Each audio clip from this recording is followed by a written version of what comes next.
Book of 2 Samuel.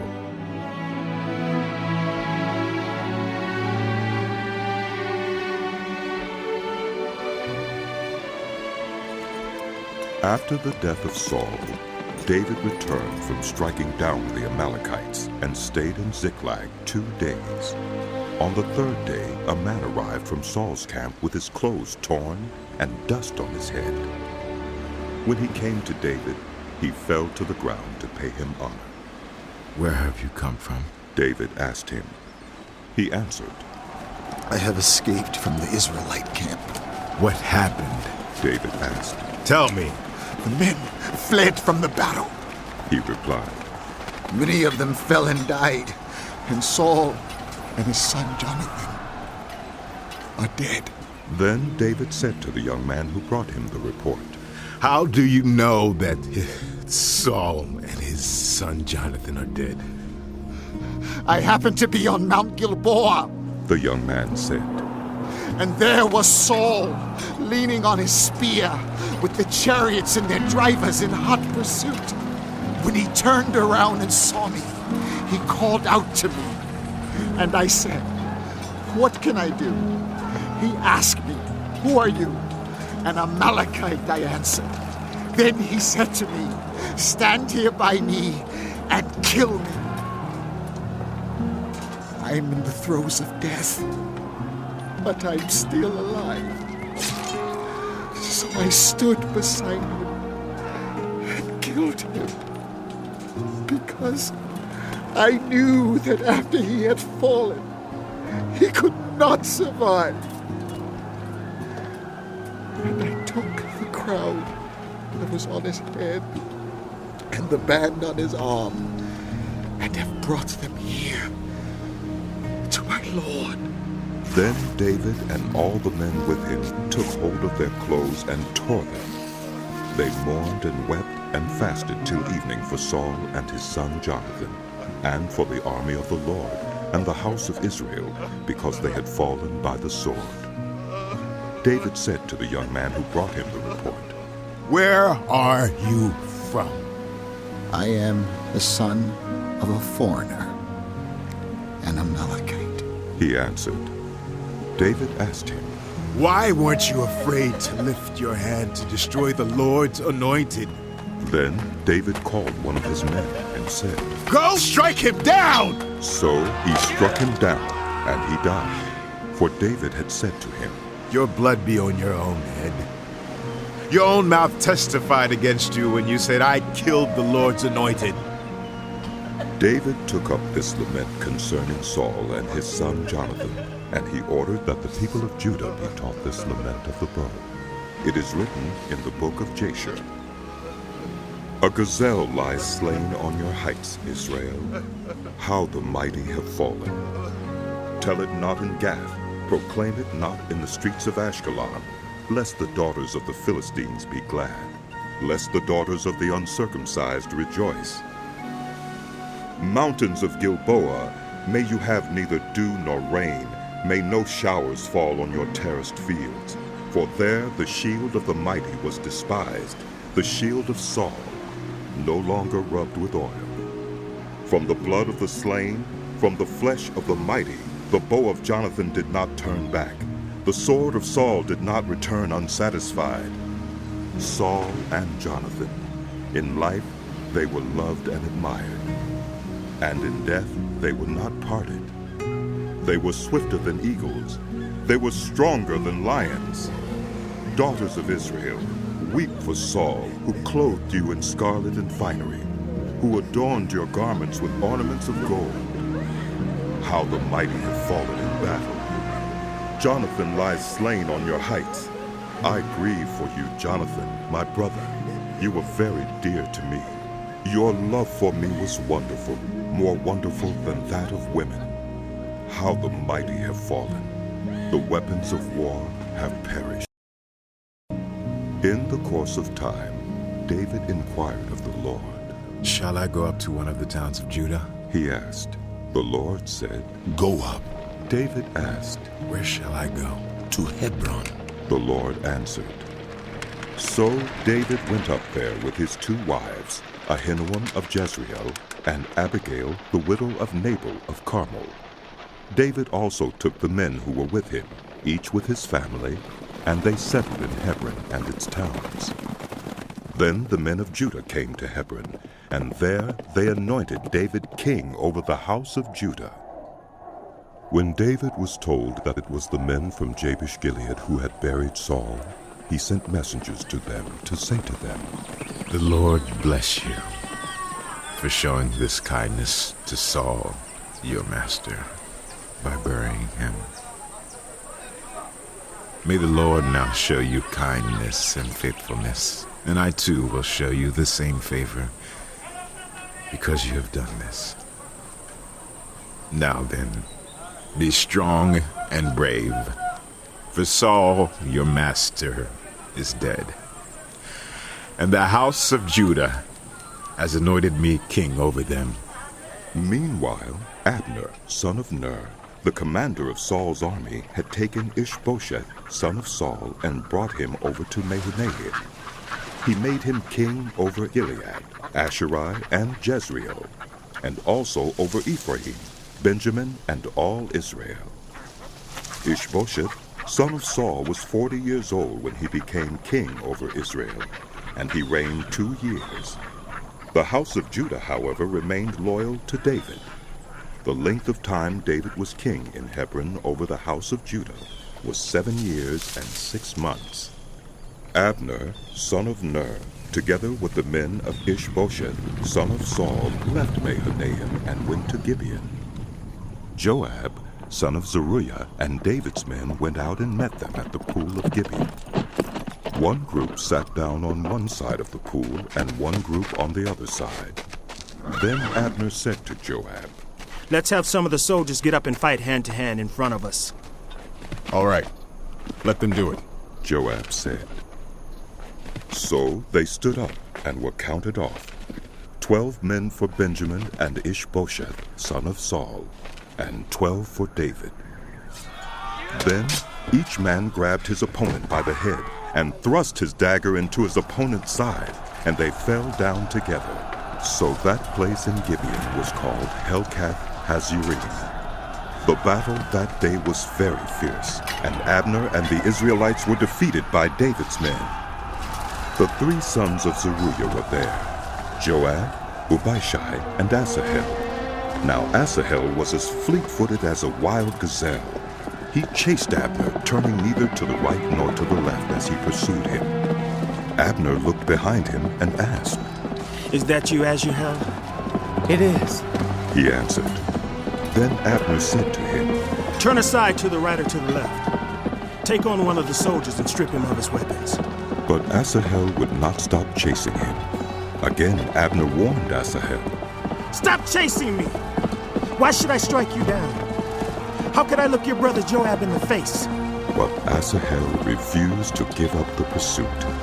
So Abner thrust the butt of his spear into Asahel's stomach, and the spear came out through his back. He fell there and died on the spot.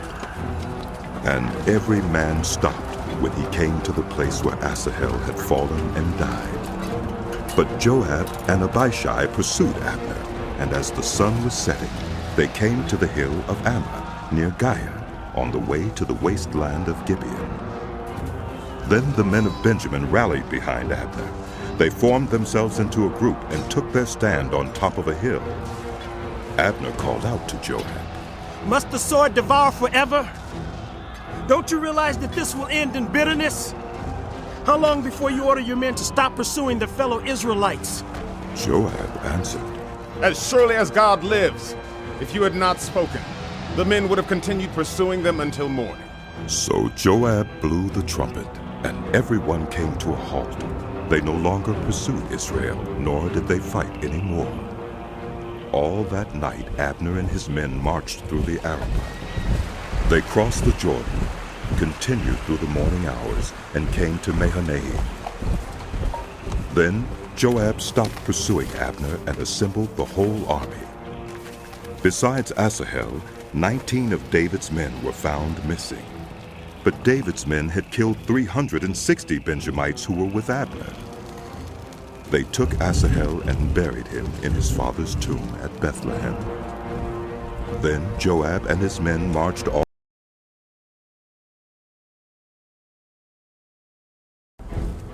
The war between the house of Saul and the house of David lasted a long time. David grew stronger and stronger, while the house of Saul grew weaker and weaker. Sons were born to David in Hebron. His firstborn was Amnon, the son of Ahinoam of Jezreel. His second, Chileab, the son of Abigail, the widow of Nabal of Carmel. The third, Absalom, the son of Maacah, daughter of Talmai, king of Geshur. The fourth, Adonijah, the son of Haggith. The fifth, Shephatiah, the son of Abital. And the sixth, Ithream, the son of David's wife Eglah. These were born to David in Hebron. During the war between the house of Saul and the house of David, Abner had been strengthening his own position in the house of Saul. Now Saul had had a concubine named Rizpah, daughter of Aiah. And Ishbosheth said to Abner, "Why did you sleep with my father's concubine?" Abner was very angry because of what Ishbosheth said, so he answered, Am I a dog's head on Judah's side? This very day I am loyal to the house of your father Saul and to his family and friends. I haven't handed you over to David. Yet now you accuse me of an offense involving this woman. May God deal with Abner, be it ever so severely, if I do not do for David what the Lord promised him on oath, and transfer the kingdom from the house of Saul, and establish David's throne over Israel and Judah, from Dan to Beersheba." Ishbosheth did not dare to say another word to Abner because he was afraid of him. Then Abner sent messengers on his behalf to say to David, "Whose land is it? Make an agreement with me and I will help you bring all Israel over to you." Good. said David. I will make an agreement with you, but I demand one thing of you. Do not come into my presence unless you bring Michal, daughter of Saul, when you come to see me. Then David sent messengers to Ishbosheth, son of Saul, demanding, Give me my wife Michal, whom I betrothed to myself, for the price of 100 Philistine foreskins. So Ishbosheth gave orders and had her taken away from her husband Paltiel, son of Laish. Her husband, however, went with her, weeping behind her all the way to Buharam. Then Abner said to him, "Go back home." So he went back. Abner conferred with the elders of Israel and said, For some time you have wanted to make David your king. Now do it. For the Lord promised David, By my servant David I will rescue my people Israel from the hand of the Philistines and from the hand of all their enemies. Abner also spoke to the Benjamites in person. Then he went to Hebron to tell David everything that Israel and the whole house of Benjamin wanted to do. When Abner, who had 20 men with him, came to David at Hebron, David prepared a feast for him and his men. Then Abner said to David, Let me go at once and assemble all Israel for my lord the king, so that they may make a covenant with you, and that you may rule over all that your heart desires. So David sent Abner away, and he went in peace. Just then David's men and Joab returned from a raid and brought with them a great deal of plunder. But Abner was no longer with David in Hebron, because David had sent him away, and he had gone in peace. When Joab and all the soldiers with him arrived, he was told that Abner, son of Ner, had come to the king, and that the king had sent him away, and that he had gone in peace. So Joab went to the king and said, What have you done? Look, Abner came to you. Why did you let him go? Now he is gone. You know Abner, son of Ner. He came to deceive you and observe your movements and find out everything you are doing. Joab then left David and sent messengers after Abner, and they brought him back from the cistern at Sirah. But David did not know it. Now when Abner returned to Hebron, Joab took him aside into an inner chamber, as if to speak with him privately.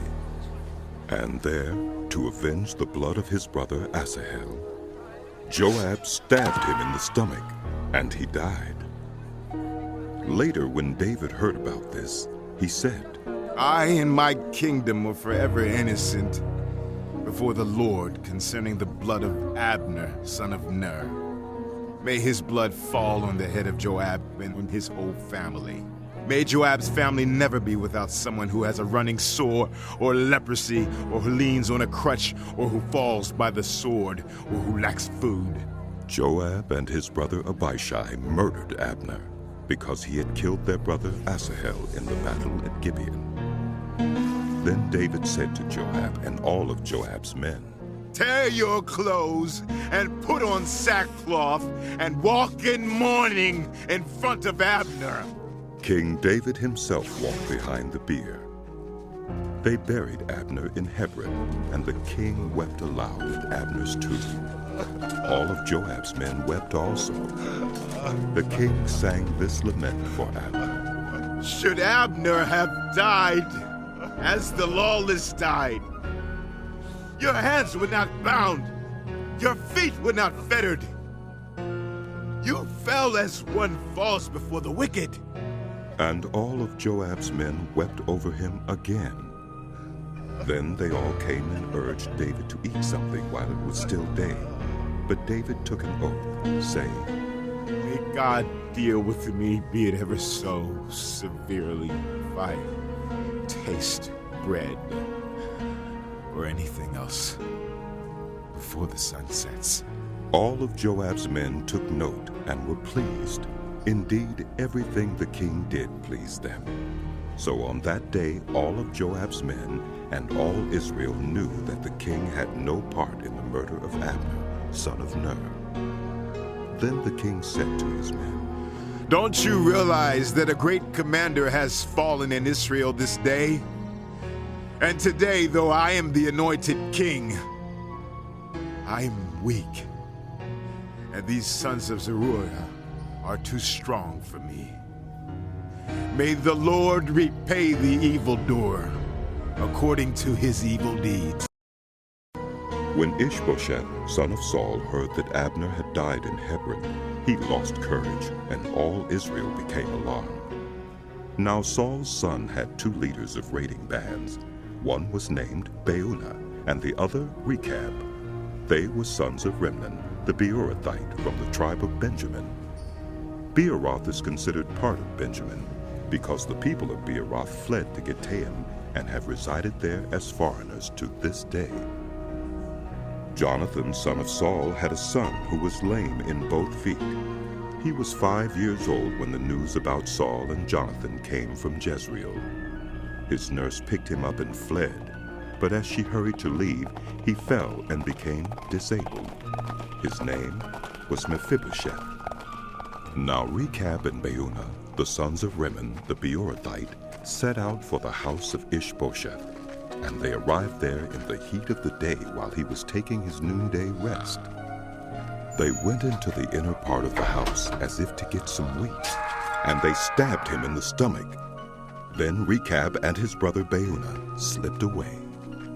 They had gone into the house while he was lying on the bed in his bedroom. After they stabbed and killed him, they cut off his head. Taking it with them, they traveled all night by way of the Arabah. They brought the head of Ishbosheth to David at Hebron and said to the king, Here is the head of Ishbosheth, son of Saul, your enemy who tried to take your life. This day the Lord has avenged my lord the king against Saul and his offspring.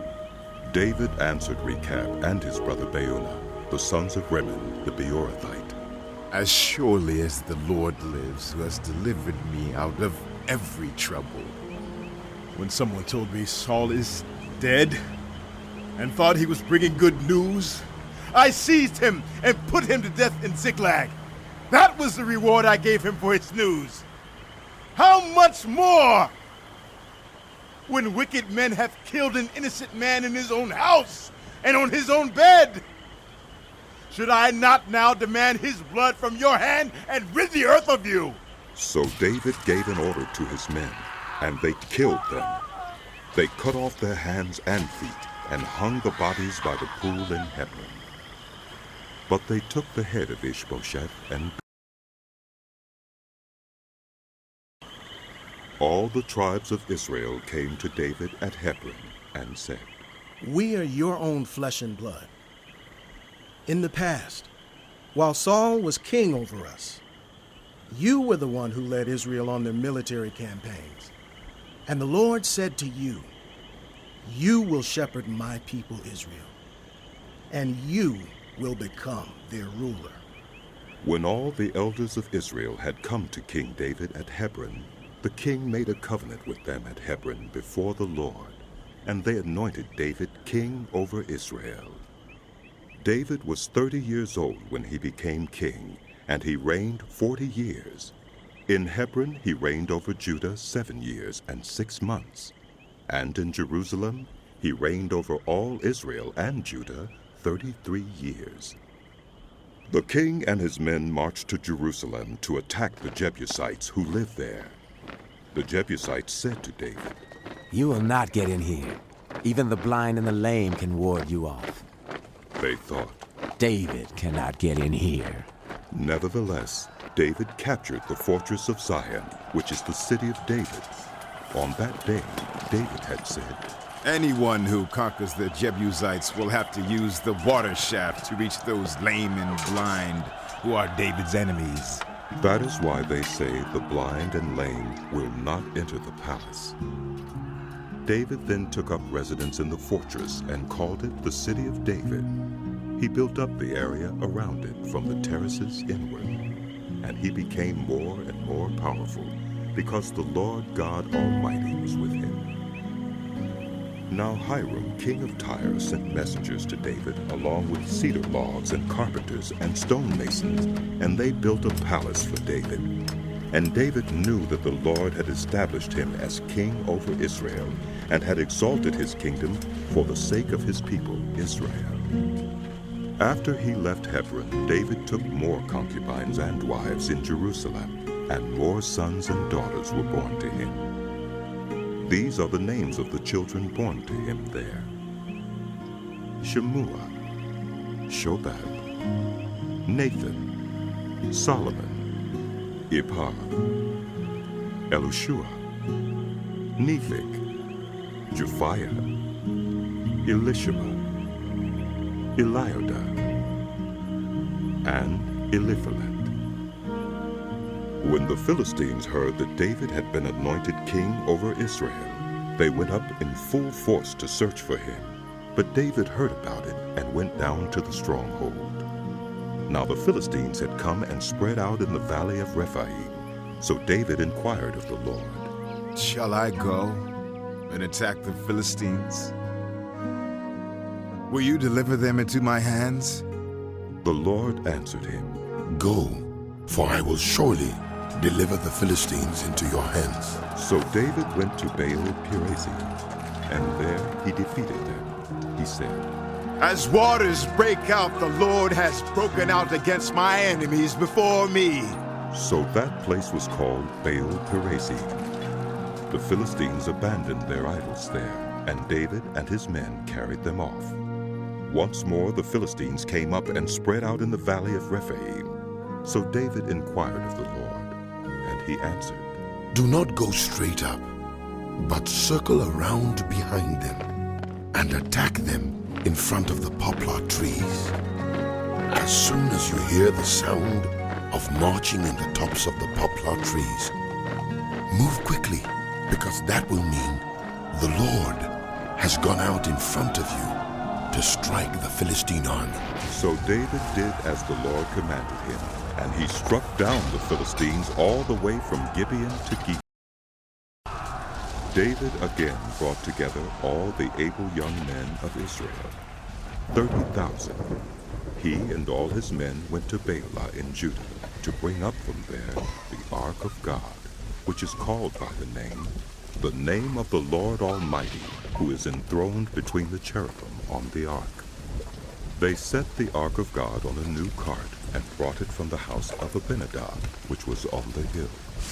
Uzzah and Ahio, sons of Abinadab, were guiding the new cart with the ark of God on it. and Ahio was walking in front of it.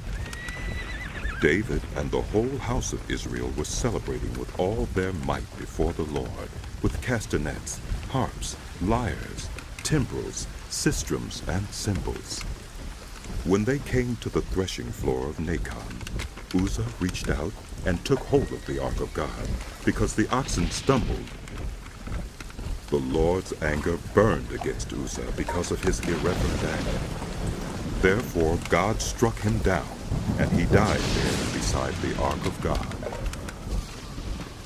Then David was angry, because the Lord's wrath had broken out against Uzzah.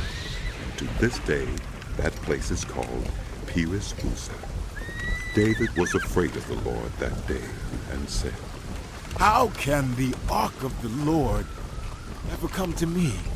He was not willing to take the ark of the Lord to be with him in the city of David. Instead, he took it to the house of Obed-Edom the Gittite.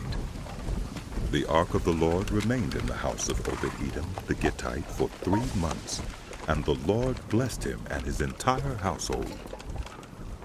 Now King David was told, The Lord has blessed the household of Obed-Edom and everything he has, because of the ark of God. So David went to bring up the ark of God from the house of Obed-Edom to the city of David with rejoicing. When those who were carrying the ark of the Lord had taken 6 steps, he sacrificed a bull and a fattened calf.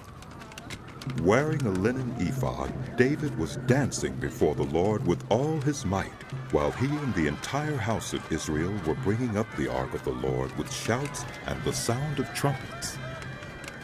As the ark of the Lord was entering the city of David, Michal, daughter of Saul, watched from a window. And when she saw King David leaping and dancing before the Lord, she despised him in her heart. They brought the ark of the Lord and set it in its place inside the tent that David had pitched for it. And David sacrificed burnt offerings and fellowship offerings before the Lord. After he had finished sacrificing the burnt offerings and fellowship offerings, he blessed the people in the name of the Lord Almighty.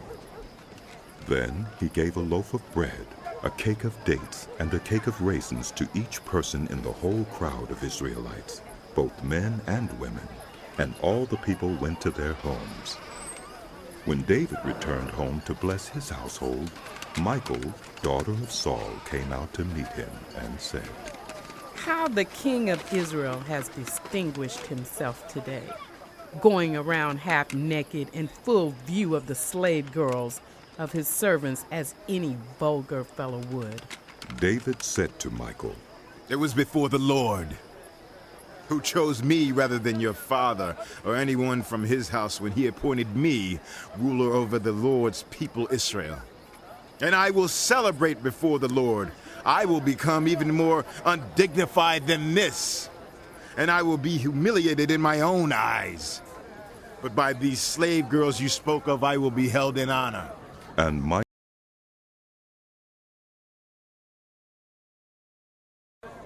After the king was settled in his palace, and the Lord had given him rest from all his enemies around him, he said to Nathan the prophet, Here I am, living in a house of cedar, while the ark of God remains in a tent. Nathan replied to the king, Whatever you have in mind, go ahead and do it, for the Lord is with you. But that night the word of the Lord came to Nathan, saying, Go and tell my servant David, this is what the Lord says. Are you the one to build me a house to dwell in? I have not dwelt in a house from the day I brought the Israelites up out of Egypt to this day. I have been moving from place to place with a tent as my dwelling. Wherever I have moved with all the Israelites, did I ever say to any of their rulers, whom I commanded to shepherd my people Israel, why have you not built me a house of cedar? Now then, tell my servant David, this is what the Lord Almighty says. I took you from the pasture, from tending the flock, and appointed you ruler over my people Israel. I have been with you wherever you have gone, and I have cut off all your enemies from before you. Now I will make your name great, like the names of the greatest men on earth. And I will provide a place for my people Israel, and will plant them so that they can have a home of their own and no longer be disturbed. Wicked people will not oppress them anymore, as they did at the beginning and have done ever since the time I appointed leaders over my people Israel. I will also give you rest from all your enemies. The Lord declares to you that the Lord himself will establish a house for you. When your days are over and you rest with your ancestors, I will raise up your offspring to succeed you, who will come from your own body, and I will establish his kingdom. He is the one who will build a house for my name, and I will establish the throne of his kingdom forever. I will be his father, and he will be my son. When he does wrong, I will punish him with a rod wielded by human beings, with floggings inflicted by human hands. But my love will never be taken away from him, as I took it away from Saul, whom I removed from before you. Your house and your kingdom will endure forever before me. Your throne will be established forever. Nathan reported to David all the words of this entire revelation. Then King David went in and sat before the Lord, and he said, Who am I, sovereign Lord? And what is my family, that you have brought me this far? And as if this were not enough in your sight, sovereign Lord, you have also spoken about the future of the house of your servant. And this decree, sovereign Lord, is for a human being? What more can David say to you? For you know your servant, sovereign Lord. For the sake of your word and according to your will, you have done this great thing and made it known to your servant. How great you are, sovereign Lord. There is no one like you, and there is no God but you, as we have heard with our own ears. And who is like your people Israel, the one nation on earth that God went out to redeem as a people for himself, and to make a name for himself, and to perform great and awesome wonders by driving out nations and their gods from before your people, whom you redeemed from Egypt? You have established your people Israel as your very own forever, and you, Lord, have become their God. And now, Lord God, keep forever the promise you have made concerning your servant and his house. Do as you promised, so that your name will be great forever. Then people will say, The Lord Almighty is God over Israel, and the house of your servant David will be established in your sight. Lord Almighty God of Israel, you have revealed this to your servant, saying, I will build a house for you. So your servant has found courage to pray this prayer to you. Sovereign Lord, you are God. Your covenant is trustworthy, and you have promised these good things to your servant. Now be pleased to bless the house of your servant, that it may continue forever in your sight. For you, sovereign Lord, have spoken. And with your blessing, the house of your servant will be blessed forever. In the course of time, David defeated the Philistines and subdued them, and he took Metheg-Anna from the control of the Philistines. David also defeated the Moabites. He made them lie down on the ground and measured them off with a length of cord. Every 2 lengths of them were put to death, and the 3rd length was allowed to live. So the Moabites became subject to David and brought him tribute. Moreover, David defeated Hadadezer, son of Rehob, king of Zobah, when he went to restore his monument at the Euphrates River. David captured 1,000 of his chariots, 7,000 charioteers, and 20,000 foot soldiers. He hamstrung all but 100 of the chariot horses. When the Arameans of Damascus came to help Hadadezer, king of Zobah, David struck down 22,000 of them. He put garrisons in the Aramean kingdom of Damascus, and the Arameans became subject to him and brought tribute. The Lord gave David victory wherever he went. David took the gold shields that belonged to the officers of Hadadezer and brought them to Jerusalem. From Tebah and Berothai, towns that belonged to Hadadezer, King David took a great quantity of bronze. When Tu, king of Hamath, heard that David had defeated the entire army of Hadadezer, he sent his son Joram to King David to greet him and congratulate him on his victory in battle over Hadadezer, who had been at war with Tu. Joram brought with him articles of silver, of gold, and of bronze. King David dedicated these articles to the Lord, as he had done with the silver and gold from all the nations he had subdued, Edom and Moab, the Ammonites and the Philistines, and Amalek. He also dedicated the plunder taken from Hadadezer, son of Rehob, king of Zobah. And David became famous after he returned from striking down 18,000 Edomites in the valley of Salt. He put garrisons throughout Edom, and all the Edomites became subject to David. The Lord gave David victory wherever he went. David reigned over all Israel, doing what was just and right for all his people. Joab, son of Zeruiah, was over the army. Jehoshaphat, son of Ahilud, was recorder. Zadok, son of Ahitub, and Ahimelech, son of Abiathar, were priests. Seraiah was secretary. Benaiah, son of Jehoiada, was over the Kerethites and Pelethites. David asked, "Is there anyone still left of the house of Saul to whom I can show kindness for Jonathan's sake?" Now there was a servant of Saul's household named Ziba. They summoned him to appear before David, and the king said to him, "Are you Ziba?" "At your service," he replied. The king asked, "Is there no one still left of the house of Saul to whom I can show God's kindness?" Ziba answered the king, "There is still a son of Jonathan. He is lame in both feet." "Where is he?" the king asked. Ziba answered, "He is at the house of Machir, son of Ammiel in Lo-debar." So King David had him brought from Lo-debar, from the house of Machir, son of Ammiel.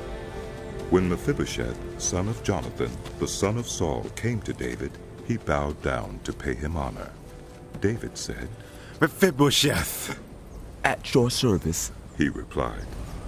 "Don't be afraid," David said to him, "for I will surely show you kindness for the sake of your father Jonathan. I will restore to you all the land that belonged to your grandfather Saul, and you will always eat at my table." Mephibosheth bowed down and said, "What is your servant that you should notice a dead dog like me?" Then the king summoned Ziba, Saul's steward, and said to him, "I have given your master's grandson everything that belonged to Saul and his family. You and your sons and your servants are to farm the land for him and bring in the crops so that your master's grandson may be provided for. And Mephibosheth, grandson of your master, will always eat at my table." Now Ziba had 15 sons and 20 servants. Then Ziba said to the king, "Your servant will do whatever my lord the king commands his servant to do." So Mephibosheth ate at David's table like one of the king's sons. Mephibosheth had a young son named Micah, and all the members of Ziba's household were servants of Mephibosheth. And Mephibosheth lived in Jerusalem, because he always ate at the king's table. he was lame in both feet. In the course of time, the king of the Ammonites died, and his son Hanun succeeded him as king. David thought, I will show kindness to Hanun, son of Nahash, just as his father showed kindness to me. So David sent a delegation to express his sympathy to Hanun concerning his father. When David's men came to the land of the Ammonite commanders said to Hanun, their lord, Do you think David is honoring your father by sending envoys to you to express sympathy? Hasn't David sent them to you only to explore the city and spy it out and overthrow it? So Hanun seized David's envoys, shaved off half of each man's beard, cut off their garments at the buttocks, and sent them away. When David was told about this, he sent messengers to meet the men, for they were greatly humiliated. The king said, Stay at Jericho till your beards have grown, and then come back. When the Ammonites realized that they had become obnoxious to David, they hired 20,000 Aramean foot soldiers from Beth-rehob and Zobah, as well as the king of Maacah with 1,000 men, and also 12,000 men from Tob. On hearing this, David sent Joab out with the entire army of fighting men. The Ammonites came out and drew up in battle formation at the entrance of their city gate, while the Arameans of Zobah and Rehob and the men of Tob and Maacah were by themselves in the open country. Joab saw that there were battle lines in front of him and behind him, so he selected some of the best troops in Israel and deployed them against the Arameans. He put the rest of the men under the command of Abishai, his brother, and deployed them against the Ammonites. Joab said, If the Arameans are too strong for me, then you are to come to my rescue. But if the Ammonites are too strong for you, then I will come to rescue you. Be strong, and let us fight bravely for our people and the cities of our God. The Lord will do what is good in his sight. Then Joab and the troops with him advanced to fight the Arameans, and they fled before him. When the Ammonites realized that the Arameans were fleeing, they fled before Abishai and went inside the city. So Joab returned from fighting the Ammonites and came to Jerusalem. After the Arameans saw that they had been routed by Israel, they regrouped. Hadadezer had Arameans brought from beyond the Euphrates River. They went to Helam with Shobak, the commander of Hadadezer's army, leading them. When David was told of this, he gathered all Israel, crossed the Jordan, and went to Helam. The Arameans formed their battle lines to meet David and fought against him. But they fled before Israel, and David killed 700 of their charioteers and 40,000 of their foot soldiers. He also struck down Shobak, the commander of their army, and he died there. When all the kings who were vassals of Hadadezer saw that they had been routed by Israel, they made peace with the Israelites and became subject to them. So the Arameans were afraid to help the Ammonites anymore. In the spring, at the time when kings go off to war, David sent Joab out with the king's men and the whole Israelite army. They destroyed the Ammonites and besieged Rabbah. But David remained in Jerusalem. One evening, David got up from his bed and walked around on the roof of the palace. From the roof, he saw a woman bathing. The woman was very beautiful, and David sent someone to find out about her. The man said, She is Bathsheba, the daughter of Eliam, and the wife of Uriah the Hittite. Then David sent messengers to get her. She came to him, and he slept with her. Now she was purifying herself from her monthly uncleanness. Then she went back home. The woman conceived and sent word to David, saying, I am pregnant. So David sent this word to Joab, Send me Uriah the Hittite. And Joab sent him to David. When Uriah came to him, David asked him how Joab was, how the soldiers were, and how the war was going. Then David said to Uriah, Go down to your house and Wash your feet. So Uriah left the palace, and a gift from the king was sent after him. But Uriah slept at the entrance to the palace with all his master's servants, and did not go down to his house. David was told. Uriah did not go home. So he asked Uriah, Haven't you just come from a military campaign? Why didn't you go home? Uriah said to David, The ark and Israel and Judah are staying in tents, and my commander Joab and my lord's men are camped in the open country. How could I go to my house to eat and drink and make love to my wife? As surely as you live, I will not do such a thing. Then David said to him, Stay here one more day, and tomorrow I will send you back. So Uriah remained in Jerusalem that day and the next. At David's invitation, he ate and drank with him, and David made him drunk. But in the evening, Uriah went out to sleep on his mat among his master's servants. He did not go home. In the morning, David wrote a letter to Joab and sent it with Uriah. In it, he wrote, Put Uriah out in front, where the fighting is fiercest. Then withdraw from him, so he will be struck down and die. So while Joab had the city under siege, he put Uriah at a place where he knew the strongest defenders were. When the men of the city came out and fought against Joab, some of the men in David's army fell. Moreover, Uriah the Hittite died. Joab sent David a full account of the battle. He instructed the messenger, When you have finished giving the king this account of the battle, the king's anger may flare up, and he may ask you, Why did you get so close to the city to fight? Didn't you know they would shoot arrows from the wall? Who killed Abimelech, son of Jerubbesheth? Didn't a woman drop an upper millstone on him from the wall so that he died in Thebes? Why did you get so close to the wall? If he asks you this, then say to him, Moreover, your servant Uriah the Hittite is dead. The messenger set out, and when he arrived, he told David everything Joab had sent him to say. The messenger said to David, The men overpowered us and came out against us in the open, but we drove them back to the entrance of the city gate. Then the archers shot arrows at your servants from the wall, and some of the king's men died. Moreover, your servant Uriah the Hittite is dead. David told the messenger, Say this to Joab. Don't let this upset you. The sword devours one as well as another. Press the attack against the city and destroy it. Say this to encourage Joab. When Uriah's wife heard that her husband was dead, she mourned for him. After the time of mourning was over, David had her brought to his house, and she became his wife and bore him a son. But the thing David had done displeased the Lord. The Lord sent Nathan to David.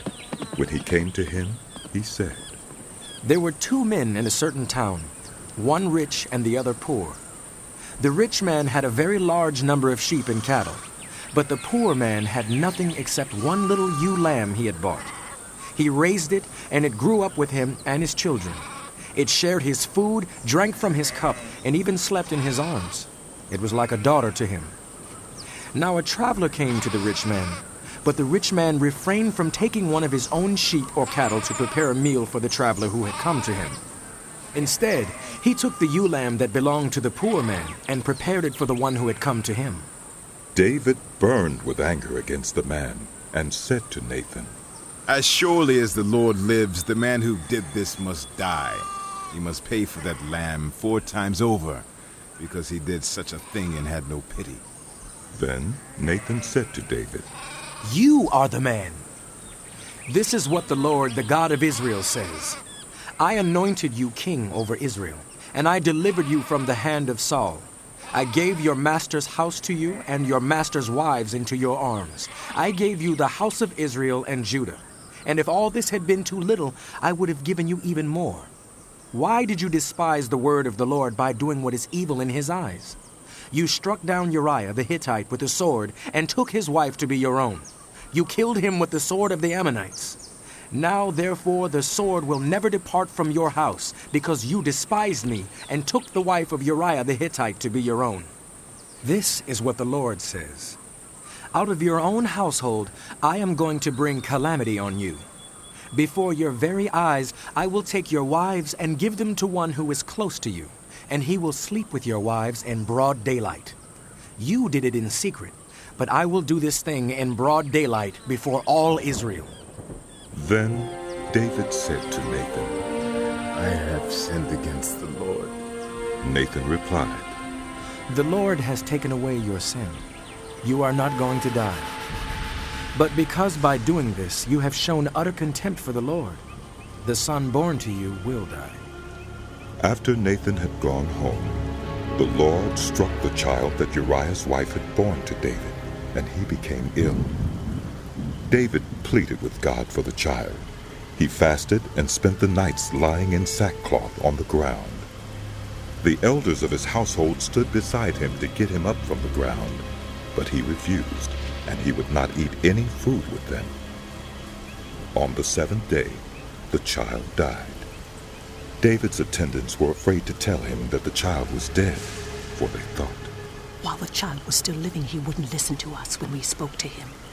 How can we now tell him the child is dead? He may do something desperate. David noticed that his attendants were whispering among themselves, and he realized the child was dead. No! No! No!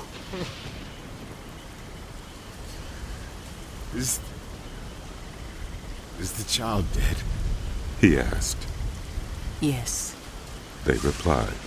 he is dead. Oh, no. No!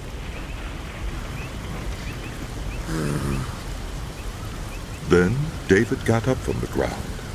After he had washed, put on lotions, and changed his clothes, he went into the house of the Lord and worshipped. Then he went to his own house, and at his request they served him food, and he ate. His attendants asked him, Why are you acting this way? While the child was alive, you fasted and wept. But now that the child is dead, you get up and eat. He answered, While the child was still alive, I fasted and wept. I thought, who knows? The Lord may be gracious to me and let the child live. But now that he is dead, why should I go on fasting? Can I bring him back again? I will go to him, but he will not return to me. Then David comforted his wife Bathsheba, and he went to her and made love to her. She gave birth to a son, and they named him Solomon. The Lord loved him, and because the Lord loved him, he sent word through Nathan the prophet to name him Jedediah. Meanwhile, Joab fought against Rabbah of the Ammonites and captured the royal citadel. Joab then sent messengers to David, saying, I have fought against Rabbah and taken its water supply. Now muster the rest of the troops and besiege the city and capture it. Otherwise, I will take the city, and it will be named after me. So David mustered the entire army and went to Rabbah and attacked and captured it. David took the crown from their king's head, and it was placed on his own head. It weighed a talent of gold, and it was set with precious stones. David took a great quantity of plunder from the city and brought out the people who were there, consigning them to labor with saws and with iron picks and axes, and he made them work at brickmaking. David did this to all the Ammonite towns. Then he and his entire army. In the course of time, Amnon, son of David, fell in love with Tamar, the beautiful sister of Absalom, son of David. Amnon became so obsessed with his sister Tamar that he made himself ill. She was a virgin, and it seemed impossible for him to do anything to her. Now Amnon had an advisor named Jonadab, son of Shimeah, David's brother. Jonadab was a very shrewd man. He asked Amnon, Why do you, the king's son, look so haggard, morning after morning? Won't you tell me? Amnon said to him, I'm in love with Tamar, my brother Absalom's sister. Go to bed and pretend to be ill. Jonadab said, When your father comes to see you, say to him, I would like my sister Tamar to come and give me something to eat.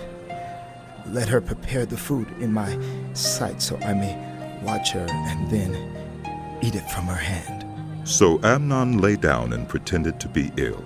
When the king came to see him, Amnon said to him, I would like my sister Tamar to come and make some special bread in my sight, so I may eat from her hand. David sent word to Tamar at the palace. Go to the house of your brother Amnon and prepare some food for him. So Tamar went to the house of her brother Amnon, who was lying down. She took some dough, kneaded it, made the bread in his sight, and baked it. Then she took the pan and served him the bread, but he refused to eat. Send everyone out of here, Amnon said. So everyone left him. Then Amnon said to Tamar, Bring the food here into my bedroom, so I may eat from your hand. And Tamar took the bread she had prepared and brought it to her brother Amnon in his bedroom. But when she took it to him to eat, he grabbed her and said, Come to bed with me, my sister. No, my brother! She said to him, Don't force me! Such a thing should not be done in Israel. Don't do this wicked thing! What about me? Where could I get rid of my disgrace? And what about you? You would be like one of the wicked fools in Israel. Please speak to the king. He will not keep me from being married to you. Stop. But he refused to listen to her, and since he was stronger than she, he raped her. Then Amnon hated her with intense hatred. In fact, he hated her more than he had loved her. Amnon said to her, Get up and get out! No! No! She said to him, Sending me away would be a greater wrong than what you have already done to me. But he refused to listen to her. He called his personal servant and said, Get this woman out of my sight, and bolt the door after her. So his servant put her out and bolted the door after her. She was wearing a richly ornamented robe, for this was the kind of garment the virgin daughters of the king wore. Tamar put ashes on her head and tore the ornamented robe she was wearing. She put her hands on her head and went away, weeping aloud as she went.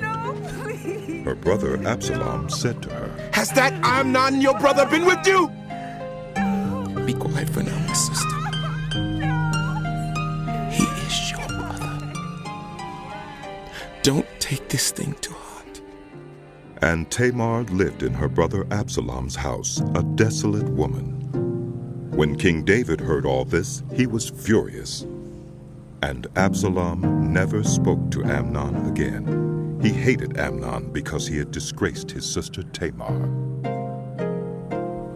2 years later, when Absalom's sheep shearers were at Baal Hazor, near the border of Ephraim, he invited all the king's sons to come there. Absalom went to the king and said, Your servant has had shearers come. Will the king and his attendants please join you? No, my son. The king replied, All of us should not go. We would only be a burden to you. Although Absalom urged him, he still refused to go, but gave him his blessing. Then Absalom said, If not, please let my brother Amnon come with us. The king asked him, Why should he go with you? But Absalom urged him. So he sent with him Amnon and the rest of the king's sons. Absalom ordered his men, Listen, when Amnon is in high spirits from drinking wine, and I say to you, strike Amnon down, then kill him. Don't be afraid. Haven't I given you this order? Be strong and brave.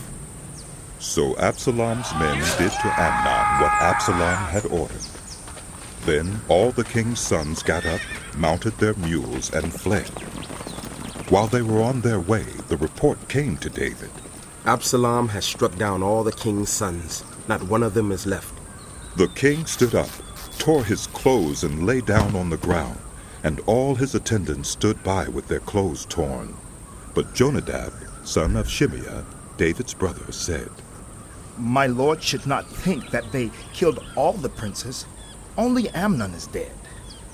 This has been Absalom's express intention ever since the day Amnon raped his sister Tamar. My lord, the king should not be concerned about the report that all the king's sons are dead. Only Amnon is dead. Meanwhile, Absalom had fled. Now the man standing watch looked up and saw many people on the road west of him, coming down the side of the hill. The watchman went and told the king. I see men in the direction of Horonaim, on the side of the hill. Jonadab said to the king, See, the king's sons have come. It has happened just as your servant said. As he finished speaking, the king's sons came in, wailing loudly. The king, too, and all his attendants wept very bitterly. Absalom fled and went to Talmai, son of Ammiad, the king of Geshur. But King David mourned many days for his son. After Absalom fled and went to Geshur, he stayed there 3 years, and King David longed to go to Absalom, for he was consoled concerning Amnon's death.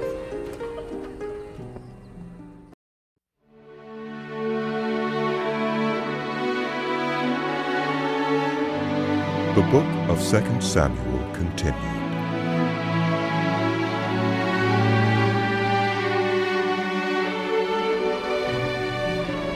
Joab, son of Zeruiah, knew that the king's heart longed for Absalom. So Joab sent someone to Tekoa and had a wise woman brought from there. He said to her, Pretend you are in mourning. Dress in mourning clothes, and don't use any cosmetic lotions. Act like a woman who has spent many days grieving for the dead. Then go to the king and speak these words to him. And Joab put the words in her mouth. When the woman from Tekoa went to the king, she fell with her face to the ground to pay him honor. And she said, Help me, your majesty. The king asked her, What is troubling you? She said, I am a widow. My husband is dead. I, your servant, had 2 sons.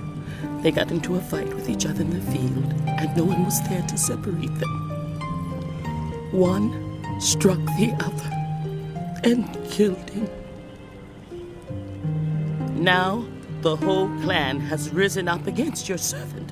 They say, Hand over the one who struck his brother down so that we may put him to death for the life of his brother whom he killed.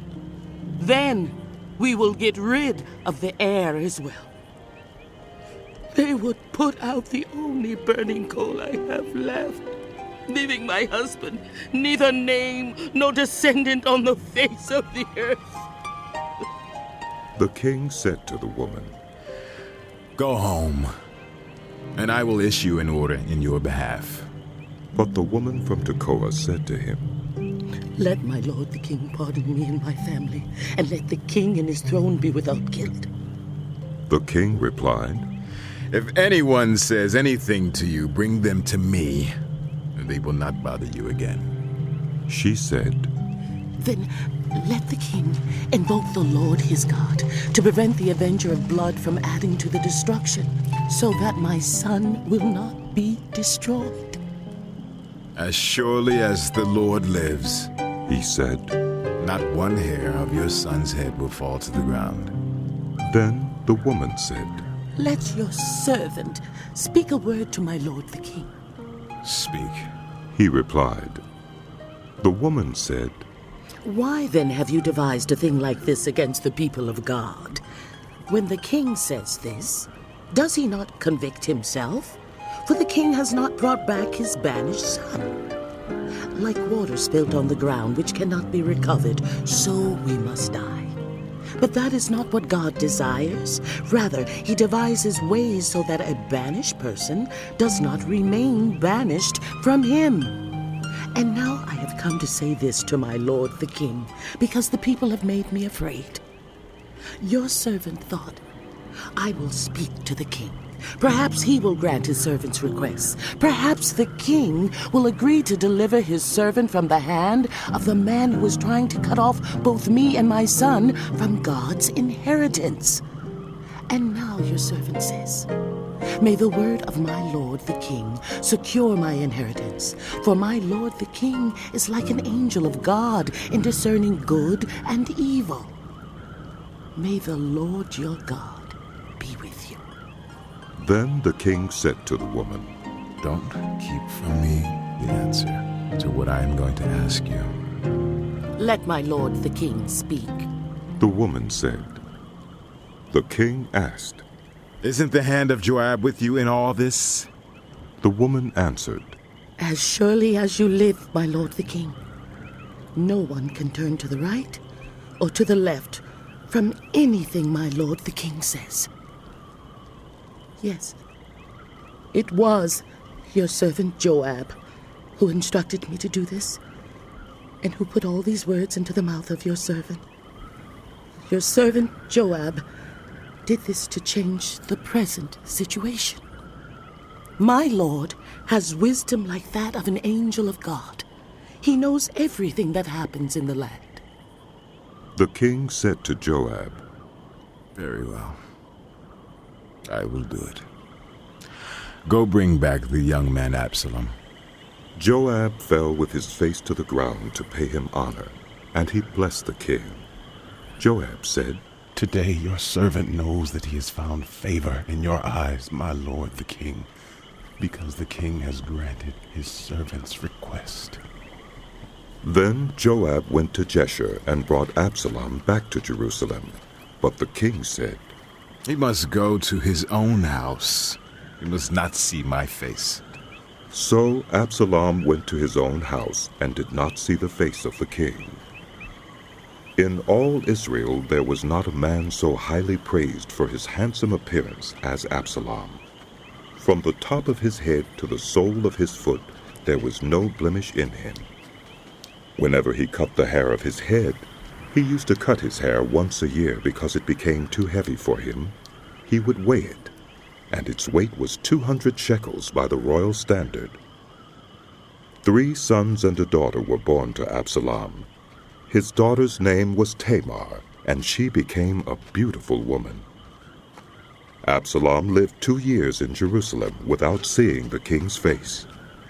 Then Absalom sent for Joab in order to send him to the king, but Joab refused to come to him. So he sent a second time, but he refused to come. Then he said to his servants, Look, Joab's field is next to mine, and he has barley there. Go and set it on fire. So Absalom's servants set the field on fire. Then Joab did go to Absalom's house, and he said to him, Why have your servants set my field on fire? Absalom said to Joab, Look, I sent word to you and said, Come here so I can send you to the king to ask, Why have I come from Geshur? It would be better for me if I was still there. Now then, I want to see the king's face. And if I am guilty of anything, let him put me to death. So Joab went to the king and told him this. Then the king summoned Absalom, and he came in and bowed down with his face to the ground before the king.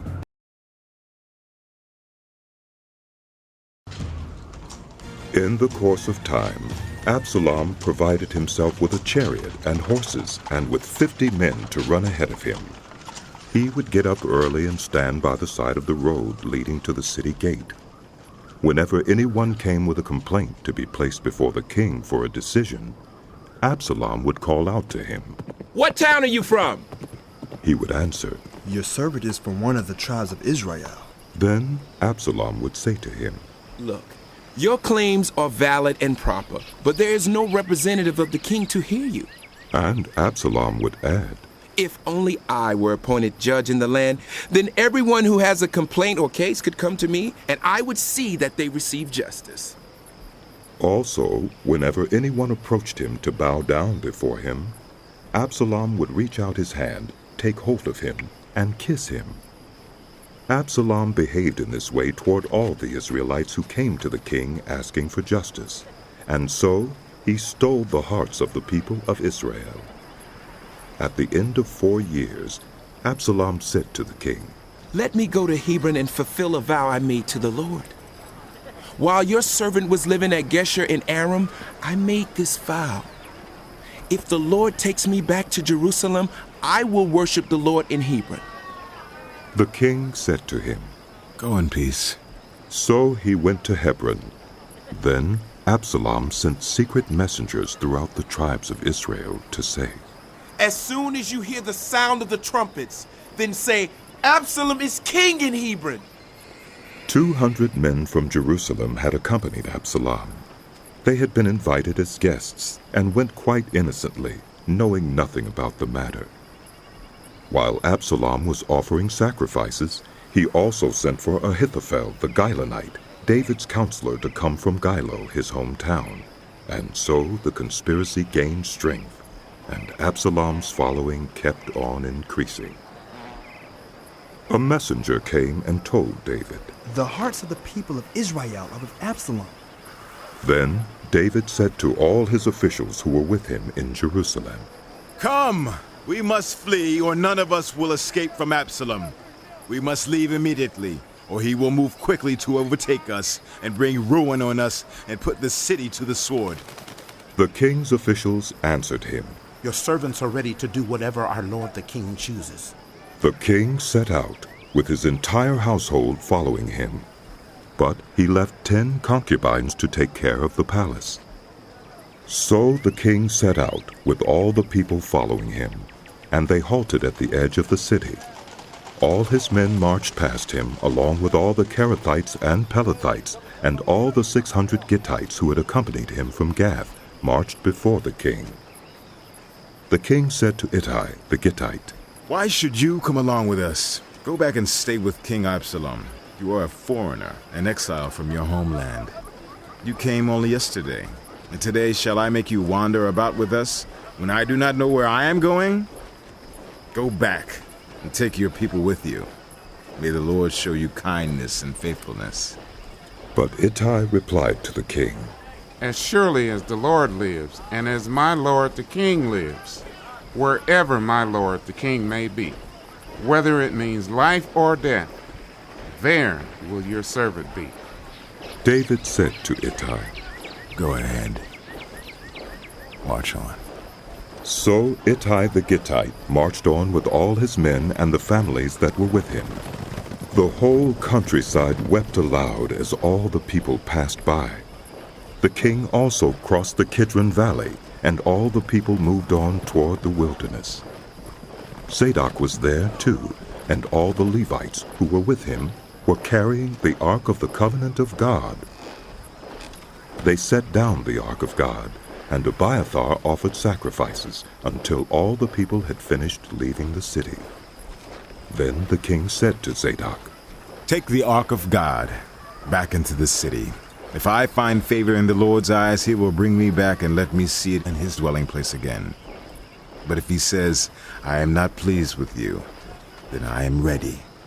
Let him do to me whatever seems good to him." The king also said to Zadok the priest, "Do you understand? Go back to the city with my blessing. Take your son Ahimaaz with you, and also Abiathar's son Jonathan. You and Abiathar return with your 2 sons. I will wait at the fords in the wilderness until word comes from you to inform me." So Zadok and Abiathar took the Ark of God back to Jerusalem and stayed there. But David continued up the Mount of Olives, weeping as he went. His head was covered and he was barefoot. All the people with him covered their heads too, and were weeping as they went up. Now David had been told, "Ahithophel is among the conspirators with Absalom." So David prayed, "Lord, turn Ahithophel's counsel into foolishness." When David arrived at the summit where people used to worship God, Hushai the Archite was there to meet him, his robe torn and dust on his head. David said to him, "If you go with me, you will be a burden to me. But if you return to the city and say to Absalom, 'Your Majesty, I will be your servant,' I was your father's servant in the past, but now I will be your servant. And you can help me by frustrating Ahithophel's advice. Won't the priests Zadok and Abiathar be there with you? Tell them anything you hear in the king's palace. Their 2 sons, Ahimaaz, son of Zadok, and Jonathan, son of Abiathar, are there with them. Send them to me with anything you hear. So Hushai, David's confidant, arrived at Jerusalem.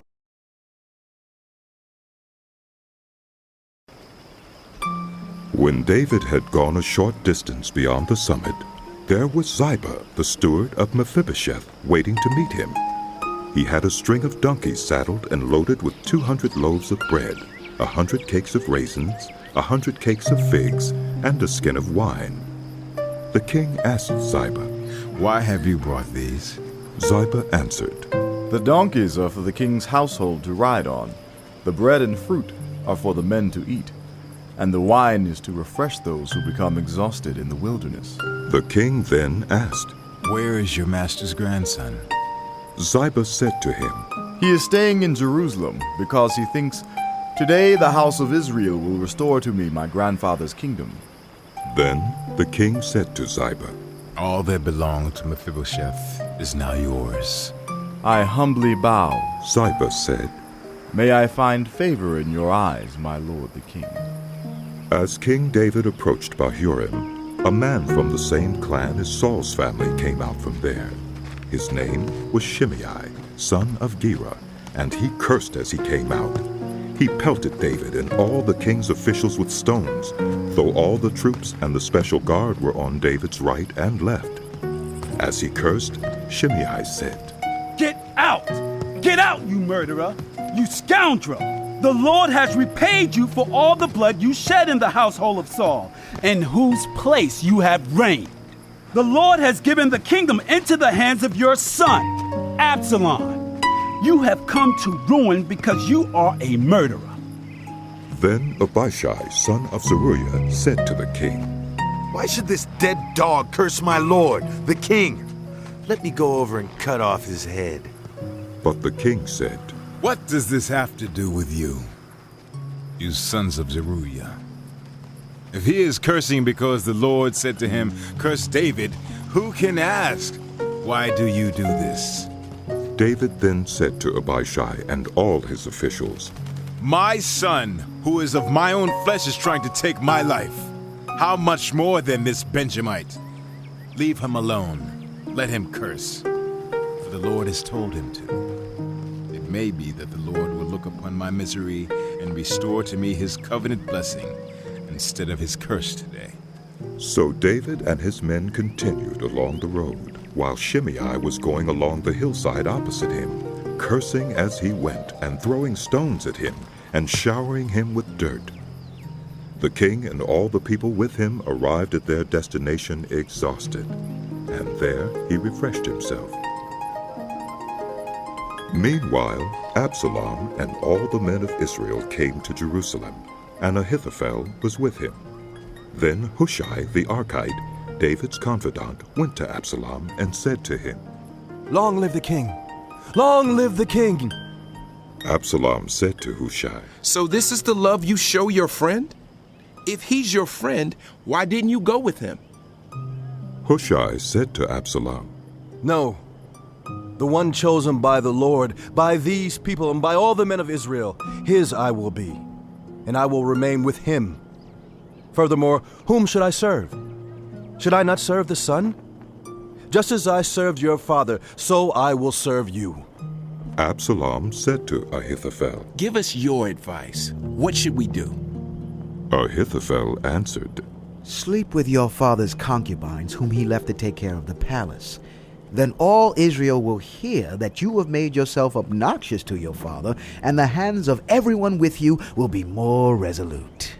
So they pitched a tent for Absalom on the roof, and he slept with his father's concubines in the sight of all Israel.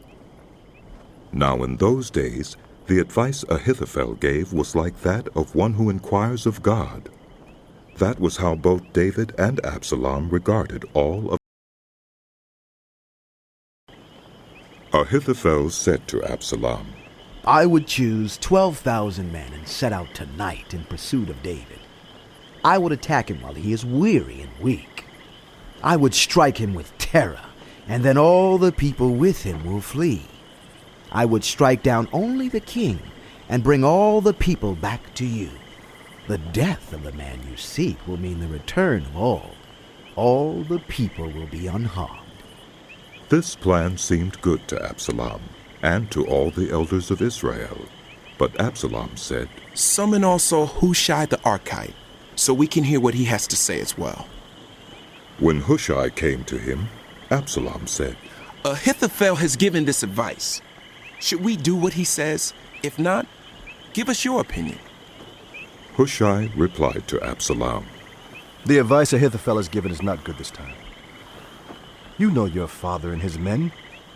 They are fighters, and as fierce as a wild bear robbed of her cubs. Besides, your father is an experienced fighter. He will not spend the night with the troops. Even now, he is hidden in a cave or some other place. If he should attack your troops first, whoever hears about it will say there has been a slaughter among the troops who follow Absalom. Then even the bravest soldier, whose heart is like the heart of a lion, will melt with fear. For all Israel knows that your father is a fighter and that those with him are brave. So I advise you, let all Israel from Dan to Beersheba, as numerous as the sand on the seashore, be gathered to you, with you yourself leading them into battle. Then we will attack him wherever he may be found, and we will fall on him as dew settles on the ground. Neither he nor any of his men will be left alive. If he withdraws into a city, then all Israel will bring ropes to that city, and we will drag it down to the valley until not so much as a pebble is left. Absalom and all the men of Israel said, The advice of Hushai the Archite is better than that of Ahithophel. For the Lord had determined to frustrate the good advice of Ahithophel in order to bring disaster on Absalom. Hushai told Zadok and Abiathar, the priests, Ahithophel has advised Absalom and the elders of Israel to do such and such, but I have advised them to do so and so. Now send a message at once and tell David, do not spend the night at the fords in the wilderness. Cross over without fail, or the king and all the people with him will be swallowed up. Jonathan and Ahimaaz were staying at Enrogel. A female servant was to go and inform them, and they were to go and tell King David, for they could not risk being seen entering the city. But a young man saw them and told Absalom. So the two of them left at once and went to the house of a man in Bahurim. He had a well in his courtyard, and they climbed down into it. His wife took a covering and spread it out over the opening of the well, and scattered grain over it. No one knew anything about it. When Absalom's men came to the woman at the house, they asked, Where are Ahimaaz and Jonathan? The woman answered them, They crossed over the brook. The men searched, but found no one, so they returned to Jerusalem. After they had gone, the two climbed out of the well and went to inform King David. They said to him, Set out and cross the river at once. Ahithophel has advised such and such against you. So David and all the people with him set out and crossed the Jordan. By daybreak no one was left who had not crossed the Jordan. When Ahithophel saw that his advice had not been followed, he saddled his donkey and set out for his house in his hometown. He put his house in order and then hanged himself. So he died and was buried in his father's tomb. David went to Mahanaim, and Absalom crossed the Jordan with all the men of Israel. Absalom had appointed Amasa over the army in place of Joab. Amasa was the son of Jether, an Ishmaelite who had married Abigail, the daughter of Nahash, and sister of Zeruiah, the mother of Joab. The Israelites and Absalom camped in the land of Gilead. When David came to Mahanaim, Shobai, son of Nahash from Rabbah of the Ammonites, and Machir, son of Amiel from Lodebar, and Barzillai, the Gileadite from Rogelim, brought bedding and bowls and articles of pottery. They also brought wheat and barley, flour and roasted grain, beans and lentils, honey and curds, sheep and cheese from cow's milk for David and his people to eat. For they said, "The people have become exhausted and hungry and thirsty in the wilderness." David mustered the men who were with him and appointed over them commanders of thousands and commanders of hundreds. David sent out his troops, a third under the command of Joab, a third under Joab's brother Abishai, son of Zeruiah, and a third under Ittai the Gittite. The king told the troops, I myself will surely march out with you. But the men said, You must not go out. If we are forced to flee, they won't care about us. Even if half of us die, they won't care. But you are worth 10,000 of us. It would be better now for you to give us support from the city. The king answered, I will do whatever seems best to you. So the king stood beside the gate while all his men marched out in units of hundreds and of thousands. The king commanded Joab, Abishai, and Ittai, Be gentle with the young man Absalom, for my sake. And all the troops heard the king giving orders concerning Absalom to each of the commanders. David's army marched out of the city to fight Israel, and the battle took place in the forest of Ephraim. There, Israel's troops were routed by David's men, and the casualties that day were great, 20,000 men. The battle spread out over the whole countryside, and the forest swallowed up more men that day than the sword. Now Absalom happened to meet David's men. He was riding his mule, and as the mule went under the thick branches of a large oak, Absalom's hair got caught in the tree. He was left hanging in midair, while the mule he was riding kept on going. When one of the men saw what had happened, he told Joab, I just saw Absalom hanging in an oak tree. Joab said to the man who had told him this, You saw him? Why didn't you strike him to the ground right there? Then I would have had to give you 10 shekels of silver and a warrior's belt. But the man replied, Even if 1,000 shekels were weighed out into my hands, I would not lay a hand on the king's son. In our hearing, the king commanded you and Abishai and Ittai protect the young man Absalom for my sake. And if I had put my life in jeopardy, and nothing is hidden from the king, you would have kept your distance from me. Joab said, I'm not going to wait like this for you. So he took 3 javelins in his hand and plunged them into Absalom's heart while Absalom was still alive in the oak tree. And 10 of Joab's armor-bearers surrounded Absalom, struck him, and killed him. Then Joab sounded the trumpet, and the troops stopped pursuing Israel, for Joab halted them. They took Absalom, threw him into a big pit in the forest, and piled up a large heap of rocks over him. Meanwhile, all the Israelites fled to their homes. During his lifetime, Absalom had taken a pillar and erected it in the king's valley as a monument to himself. For he thought, I have no son to carry on the memory of my name. He named the pillar after himself, and it is called Absalom's monument to this day. Now Ahimaaz, son of Zadok, said, Let me run and take the news to the king that the Lord has vindicated him by delivering him from the hand of his enemies. You are not the one to take the news today. Joab told him, You may take the news another time, but you must not do so today, because the king's son is dead. Then Joab said to a Cushite, Go, tell the king what you have seen. The Cushite bowed down before Joab and ran off. Ahimaaz, son of Zadok, again said to Joab, Come what may, please let me run behind the Cushite. But Joab replied, My son, why do you want to go? You don't have any news that will bring you a reward. He said, Come what may, I want to run. So Joab said, Run. Then Ahimaaz ran by way of the plain and outran the Cushite. While David was sitting between the inner and outer gates, the watchman went up to the roof of the gateway by the wall. As he looked out, he saw a man running alone. The watchman called out to the king and reported it. The king said, If he is alone, he must have good news. And the runner came closer and closer. Then the watchman saw another runner, and he called down to the gatekeeper. Look, another man running alone. The king said, He must be bringing good news too. The watchman said, It seems to me that the first one runs like Ahimaaz, son of Zadok. He's a good man. The king said, He comes with good news. Then Ahimaaz called out to the king. All is well.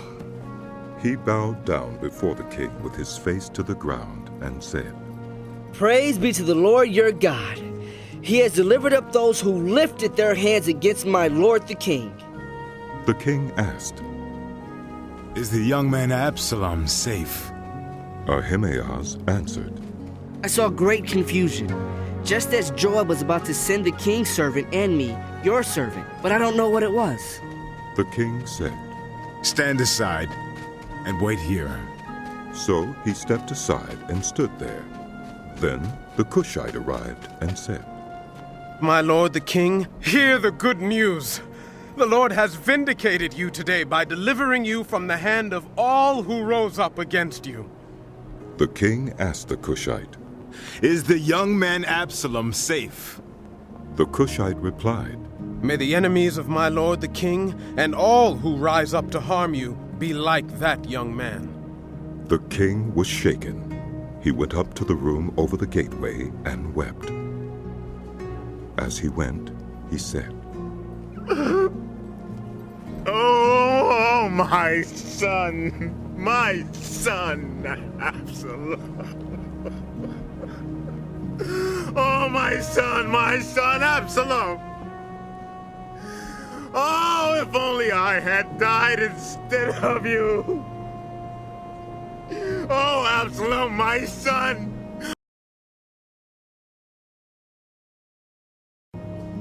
Joab was told, The king is weeping and mourning for Absalom. And for the whole army the victory that day was turned into mourning, because on that day the troops heard it said, The king is grieving for his son. The men stole into the city that day, as men steal in who are ashamed when they flee from battle. The king covered his face and cried aloud, Oh, my son. Oh, Absalom. Oh, Absalom, my son. My son! Then Joab went into the house to the king and said, Today you have humiliated all your men who have just saved your life and the lives of your sons and daughters and the lives of your wives and concubines. You love those who hate you and hate those who love you. You have made it clear today that the commanders and their men mean nothing to you. I see that you would be pleased if Absalom were alive today and all of us were dead. Now go out and encourage your men. I swear by the Lord that if you don't go out, not a man will be left with you by nightfall. This will be worse for you than all the calamities that have come on you from your youth till now. So the king got up and took his seat in the gateway. When the men were told, The king is sitting in the gateway. They all came before him. Meanwhile, the Israelites had fled to their homes. Throughout the tribes of Israel, all the people were arguing among themselves, saying, The king delivered us from the hand of our enemies. He is the one who rescued us from the hand of the Philistines. But now he has fled the country to escape from Absalom. And Absalom, whom we anointed to rule over us, has died in battle. So why do you say nothing about bringing the king back? King David sent this message to Zadok and Abiathar, the priests. Ask the elders of Judah, why should you be the last to bring the king back to his palace, since what is being said throughout Israel has reached the king at his quarters? You are my relatives, my own flesh and blood. So why should you be the last to bring back the king? And say to Amasa, are you not my own flesh and blood? May God deal with me, be it ever so severely, if you are not the commander of my army for life in place of Joab. He won over the hearts of the men of Judah, so that they were all of one accord. They sent word to the king. Return, you and all your men. Then the king returned and went as far as the Jordan. Now the men of Judah had come to Gilgal to go out and meet the king and bring him across the Jordan. Shimei, son of Gera, the Benjamite from Bahurim, hurried down with the men of Judah to meet King David. With him were 1,000 Benjamites, along with Ziba, the steward of Saul's household, and his 15 sons and 20 servants. They rushed to the Jordan where the king was. They crossed at the ford to take the king's household over and to do whatever he wished. When Shimei, son of Gera, crossed the Jordan, he fell prostrate before the king and said to him, "May my lord not hold me guilty. Do not remember how your servant did wrong on the day my lord the king left Jerusalem? May the king put it out of his mind. For I, your servant, know that I have sinned. But today I have come here as the first of the whole house of Joseph, to come down and meet my lord the king." Then Abishai, son of Zeruiah, said, "Shouldn't Shimei be put to death for this? He cursed the Lord's anointed." David replied, "What does this have to do with you, you sons of Zeruiah? What right do you have to interfere? Should anyone be put to death in Israel today? Don't I know that today I am king over Israel?" So the king said to Shimei, "You shall not die." And the king promised him on oath. Mephibosheth, Saul's grandson, also went down to meet the king. He had not taken care of his feet, or trimmed his mustache, or washed his clothes from the day the king left until the day he returned safely. When he came from Jerusalem to meet the king asked him, "Why didn't you go with me, Mephibosheth?" He said, "My lord the king, since I, your servant, am lame, I said, I will have my donkey saddled and will ride on it so I can go with the king. But Ziba, my servant, betrayed me, and he has slandered your servant to my lord the king. My lord the king is like an angel of God, so do whatever you wish. All my grandfather's descendants deserve nothing but death from my lord the king. But you gave your servant a place among those who eat at your table. So what right do I have to make any more appeals to the king?" The king said to him, "Why say more? I order you and Ziba to divide the land." Mephibosheth said to the king, "Let him take everything, now that my lord the king has returned home safely." Barzillai the Gileadite also came down from Rogelim to cross the Jordan with the king and to send him on his way from there. Now Barzillai was very old, 80 years of age. He had provided for the king during his stay in Mahanaim, for he was a very wealthy man. The king said to Barzillai, "Cross over with me and stay with me in Jerusalem, and I will provide for you." But Barzillai answered the king, "How many more years will I live that I should go up to Jerusalem with the king? I am now 80 years old. Can I tell the difference between what is enjoyable and what is not? Can your servant taste what he eats and drinks? Can I still hear the voices of male and female singers? Why should your servant be an added burden to my lord the king? Your servant will cross over the Jordan with the king for a short distance. But why should the king reward me in this way? Let your servant return, that I may die in my own town, near the tomb of my father and mother. But here is your servant Kimham. Let him cross over with my lord, the king. Do for him whatever you wish." The king said, "Kimham shall cross over with me, and I will do for him whatever you wish, and anything you desire from me, I will do for you." So all the people crossed the Jordan, and then the king crossed over. The king kissed Barzillai and bid him farewell, and Barzillai returned to his home. When the king crossed over to Gilgal, Kimham crossed with him. all the troops of Judah and half the troops of Israel had taken the king over.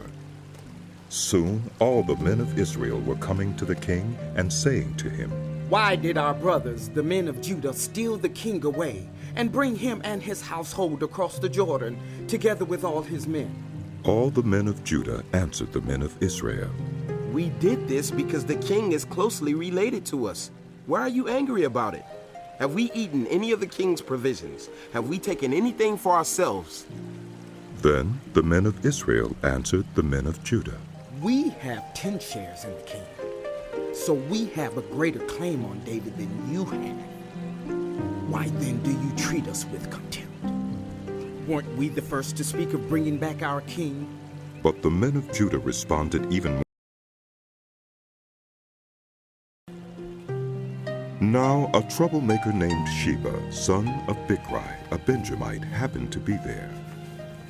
He sounded the trumpet and shouted, "We have no share in David, no part in Jesse's son. Everyone to your tents, Israel." So all the men of Israel deserted David to follow Sheba, son of Bichri. But the men of Judah stayed by their king all the way from the Jordan to Jerusalem. When David returned to his palace in Jerusalem, he took the 10 concubines he had left to take care of the palace and put them in a house under guard. He provided for them, but had no sexual relations with them. They were kept in confinement till the day of their death, living as widows. Then the king said to Amasa, "Summon the men of Judah to come to me within 3 days, and be here yourself." But when Amasa went to summon Judah, he took longer than the time the king had set for him. David said to Abishai, "Now Sheba, son of Bichri, will do us more harm than Absalom did. Take your master's men and pursue him, or he will find fortified cities and escape from us." So Joab's men and the Kerethites and Pelethites and all the mighty warriors went out under the command of Abishai. They marched out from Jerusalem to pursue Sheba, son of Bichri. While they were at the great rock in Gibeon, Amasa came to meet them. Joab was wearing his military tunic, and strapped over it at his waist was a belt with a dagger in its sheath. As he stepped forward, it dropped out of its sheath. Joab said to Amasa, "How are you, my brother?" Then Joab took Amasa by the beard with his right hand to kiss him. Amasa was not on his guard against the dagger in Joab's hand, and Joab plunged it into his belly, and his intestines spilled out on the ground. Without being stabbed again, Amasa died. Then Joab and his brother Abishai pursued Sheba, son of Bichri. One of Joab's men stood beside Amasa and said, "Whoever favors Joab, and whoever is for David, let him follow Joab." Amasa lay wallowing in his blood in the middle of the road, and the man saw that all the troops came to a halt there. When he realized that everyone who came up to Amasa stopped, he dragged him from the road into a field and threw a garment over him. After Amasa had been removed from the road, everyone went on with Joab to pursue Sheba, son of Bichri. Sheba passed through all the tribes of Israel to Abel-Beth-Maachah and through the entire region of the Bichrites, who gathered together and followed him. All the troops with Joab came and besieged Sheba in Abel-Beth-Maachah. They built a siege ramp up to the city, and it stood against the outer fortifications. While they were battering the wall to bring it down, a wise woman called from the city, Ooh! Listen! Listen!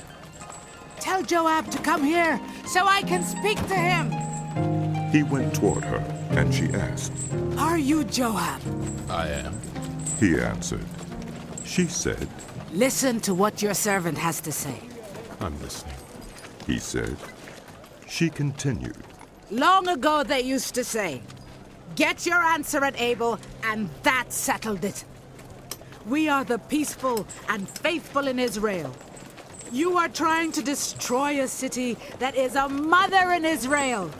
Why do you want to swallow up the Lord's inheritance?" "Far be it from me," Joab replied. Far be it from me to swallow up or destroy. That is not the case. A man named Sheba, son of Bichri, from the hill country of Ephraim, has lifted up his hand against the king, against David. Hand over this one man, and I'll withdraw from the city. The woman said to Joab, His head will be thrown to you from the wall. Then the woman went to all the people with her wise advice, and they cut off the head of Sheba, son of Bichri, and threw it to Joab. So he sounded the trumpet, and his men dispersed from the city, each returning to his home. And Joab went back to the king in Jerusalem. Joab was over Israel's entire army. Benaiah, son of Jehoiada, was over the Kerethites and Pelethites. Adoniram was in charge of forced labor. Jehoshaphat, son of Ahilud, was recorder. Sheva was secretary. Zadok and Abiathar were priests. And Ira. During the reign of David, there was a famine for 3 successive years. So David sought the face of the Lord. The Lord said, It is on account of Saul and his blood-stained house. It is because he put the Gibeonites to death. The king summoned the Gibeonites and spoke to them. Now the Gibeonites were not a part of Israel, but were survivors of the Amorites. The Israelites had sworn to spare them, but Saul in his zeal for Israel and Judah had tried to annihilate them. David asked the Gibeonites, What shall I do for you? How shall I make atonement so that you will bless the Lord's inheritance? The Gibeonites answered him, We have no right to demand silver or gold from Saul or his family, nor do we have the right to put anyone in Israel to death. What do you want me to do for you? David asked. They answered the king, As for the man who destroyed us and plotted against us, so that we have been decimated and have no place anywhere in Israel, let 7 of his male descendants be given to us to be killed, and their bodies exposed before the Lord at Gibeah of Saul, the Lord's chosen one. So the king said, I will give them to you. The king spared Mephibosheth, son of Jonathan, the son of Saul, because of the oath before the Lord between David and Jonathan, son of Saul. But the king took Armoni and Mephibosheth, the 2 sons of Ai's daughter Rizpah, whom she had borne to Saul, together with the 5 sons of Saul's daughter Merab, whom she had borne to Adriel, son of Barzillai, the Maholathite. He handed them over to the Gibeonites, who killed them and exposed their bodies on a hill before the Lord. All 7 of them fell together. They were put to death during the first days of the harvest, just as the barley harvest was beginning. Rizpah, daughter of Aiah, took sackcloth and spread it out for herself on a rock, from the beginning of the harvest till the rain poured down from the heavens on the bodies. She did not let the birds touch them by day, or the wild animals by night. When David was told what Aiah's daughter Rizpah, Saul's concubine, had done, he went and took the bones of Saul and his son Jonathan from the citizens of Jabesh Gilead. They had stolen their bodies from the public square at Beth-shan, where the Philistines had hung them after they struck Saul down on Gilboa. David brought the bones of Saul and his son Jonathan from there, and the bones of those who had been killed and exposed were gathered up. They buried the bones of Saul and his son Jonathan in the tomb of Saul's father Kish at Zelah in Benjamin, and did everything the king commanded. After that, God answered prayer in behalf of the land. Once again there was a battle between the Philistines and Israel. David went down with his men to fight against the Philistines, and he became exhausted. And Ishbi-benob, one of the descendants of Rapha, whose bronze spearhead weighed 300 shekels, and who was armed with a new sword, said he would kill David. But Abishai, son of Zeruiah, came to David's rescue. He struck the Philistine down and killed him. Then David's men swore to him, saying, Never again will you go out with us to battle, so that the lamp of Israel will not be extinguished. In the course of time, there was another battle with the Philistines at Gob. At that time, Sibbecai the Hushathite killed Saph, one of the descendants of Rapha. In another battle with the Philistines at Gob, Elhanan, son of Jair the Bethlehemite, killed the brother of Goliath the Gittite, who had a spear with a shaft like a weaver's rod. In still another battle, which took place at Gath, there was a huge man with 6 fingers on each hand and 6 toes on each foot, 24 in all.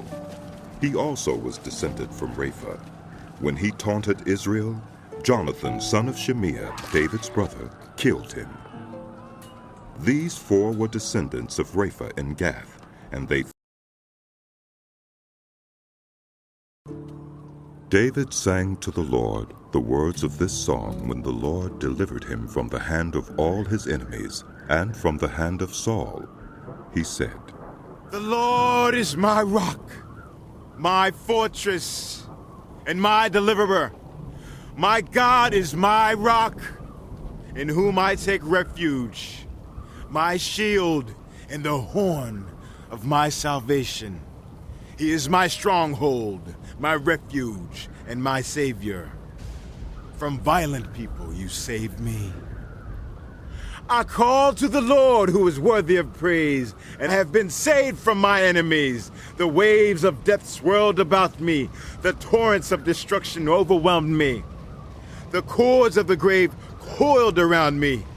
The snares of death confronted me. In my distress, I called to the Lord. I called out to my God. From his temple, he heard my voice. My cry came to his ears. The earth trembled and quaked. The foundations of the heavens shook. They trembled because he was angry. Smoke rose from his nostrils. Consuming fire came from his mouth. Burning coals blazed out of it. He parted the heavens and came down. Dark clouds were under his feet. He mounted the cherubim and flew. He soared on the wings of the wind.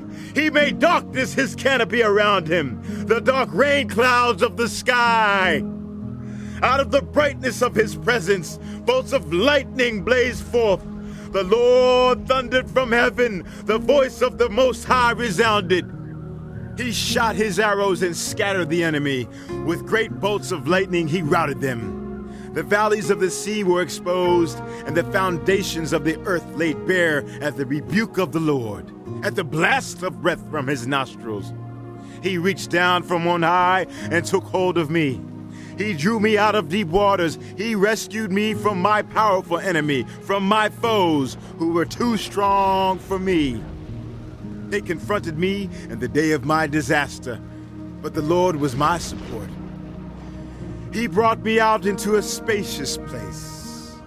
He rescued me because he delighted in me. The Lord has dealt with me according to my righteousness. According to the cleanness of my hands, he has rewarded me. For I have kept the ways of the Lord. I am not guilty of turning from my God. All his laws are before me. I have not turned away from his decrees. I have been blameless before him and have kept myself from sin. The Lord has rewarded me according to my righteousness, according to my cleanness in his sight. To the faithful, you show yourself faithful. To the blameless, you show yourself blameless. To the pure, you show yourself pure. But to the devious, you show yourself shrewd. You save the humble, but your eyes are on the haughty to bring them low. You, Lord, are my lamp. The Lord turns my darkness into light. With your help, I can advance against the troop. With my God, I can scale a wall. As for God, his way is perfect. The Lord's word is flawless. He shields all who take refuge in him. For who is God besides the Lord? And who is the rock except our God? It is God who arms me with strength and keeps my ways secure. He makes my feet like the feet of a deer and causes me to stand on the heights. He trains my hands for battle. My arms can bend a bow of bronze. You make your saving help my shield. Your help has made me great. You provide a broad path for my feet so that my ankles do not give way. I pursued my enemies and crushed them. I did not turn back till they were destroyed. I crushed them completely, and they could not rise. They fell beneath my feet.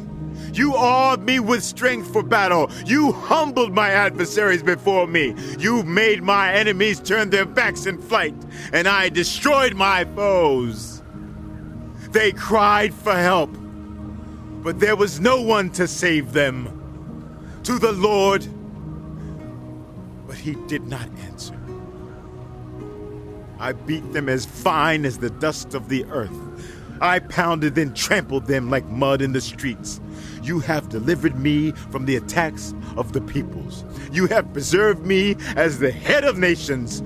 People I did not know now serve me. Foreigners cower before me. As soon as they hear of me, they obey me. They all lose heart. They come trembling from their strongholds. The Lord lives. Praise be to my rock. Exalted be my God, the rock my Savior. He is the God who avenges me, who puts the nations under me, who sets me free from my enemies. You exalted me above my foes. From violent people, you rescued me. Therefore I will praise you, Lord, among the nations. I will sing the praises of your name. He gives his king great victories. He shows unfailing kindness to his anointed, to David.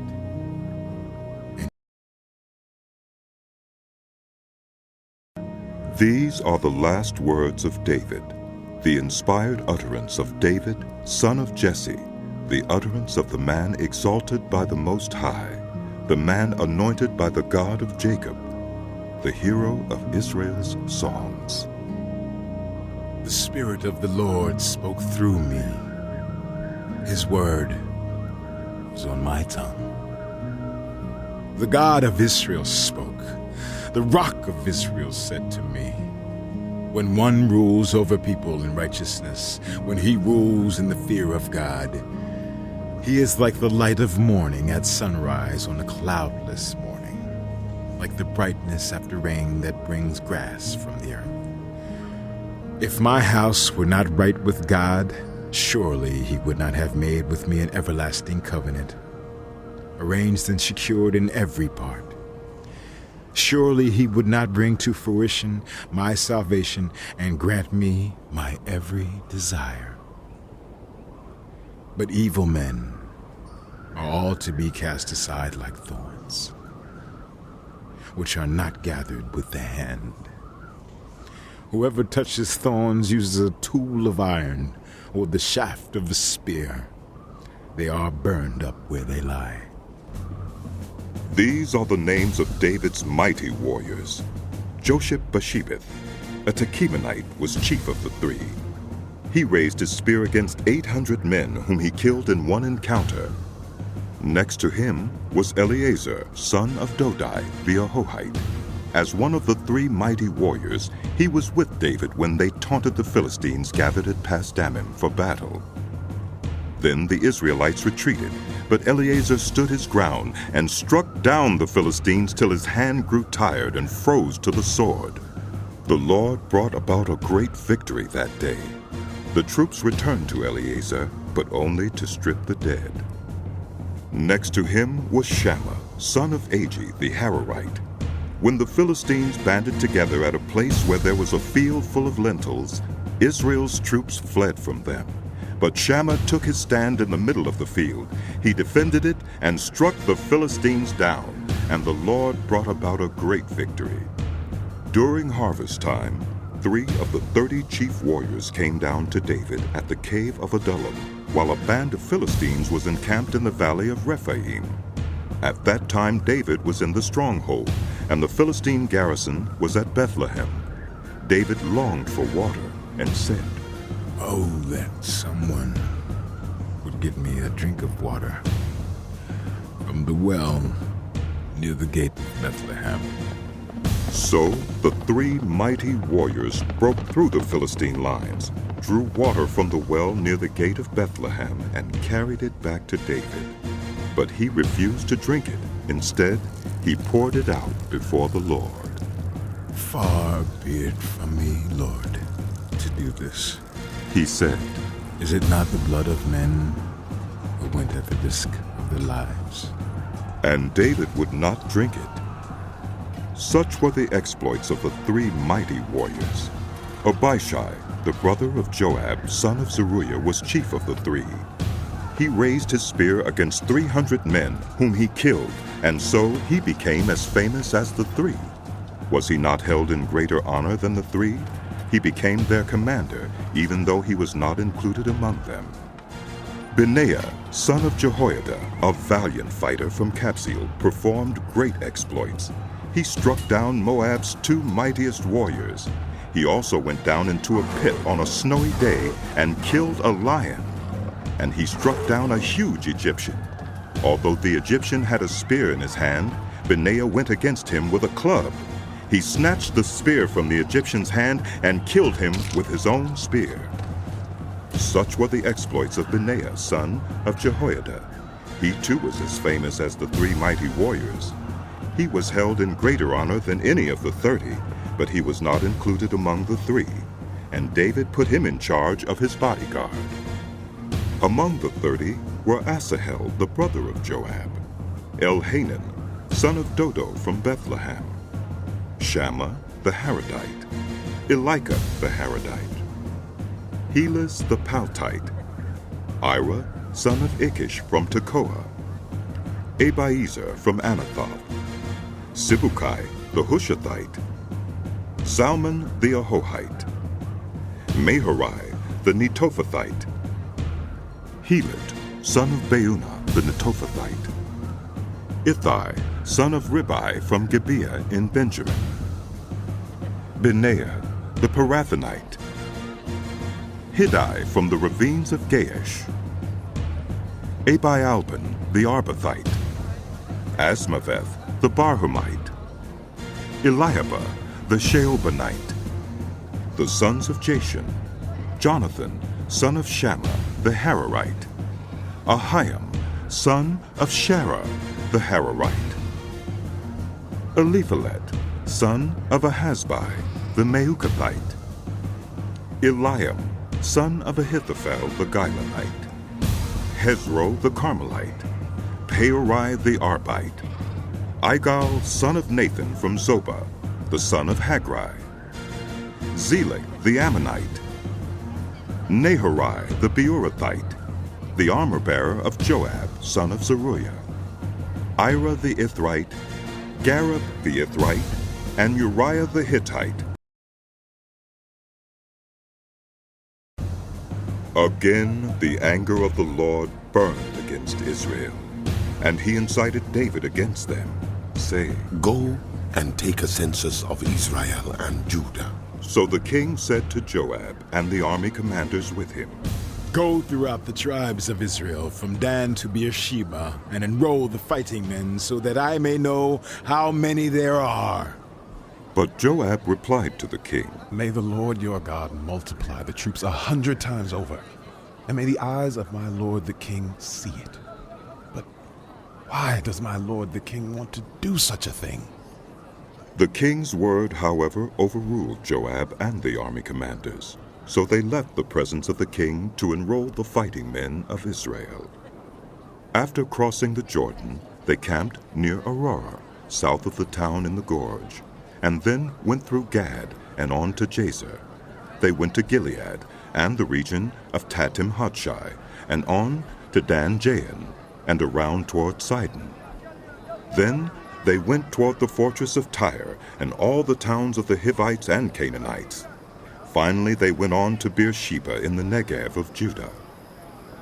After they had gone through the entire land, they came back to Jerusalem at the end of 9 months and 20 days.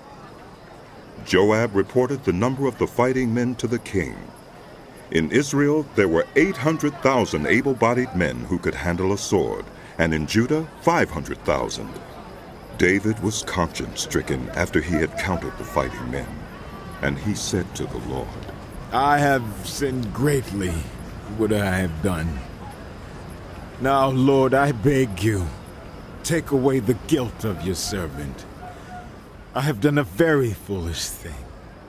Before David got up the next morning, the word of the Lord had come to Gad the prophet, David's seer. Go and tell David, this is what the Lord says. I am giving you 3 options. Choose one of them for me to carry out against you.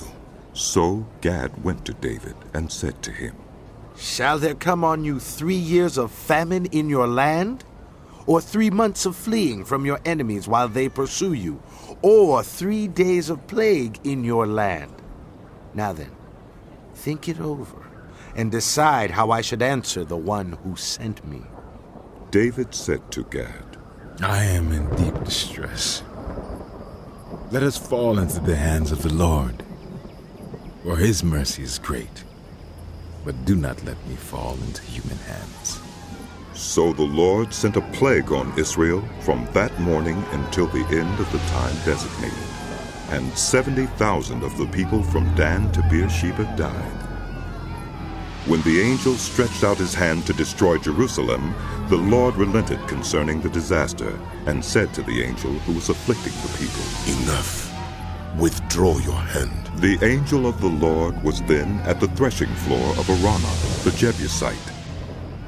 When David saw the angel who was striking down the people, he said to the Lord, I have sinned. I, the shepherd, have done wrong. These are but sheep. What have they done? Let your hand fall on me and my family. On that day, Gad went to David and said to him, Go up and build an altar to the Lord on the threshing floor of Araunah the Jebusite. So David went up, as the Lord had commanded through Gad.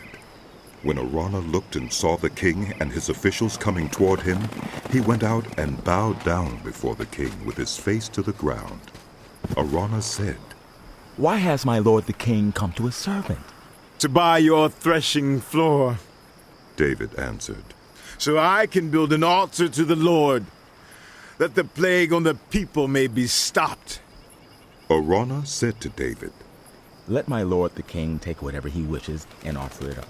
Here are oxen for the burnt offering, and here are threshing sledges and ox yokes for the wood. Your majesty, Araunah gives all this to the king.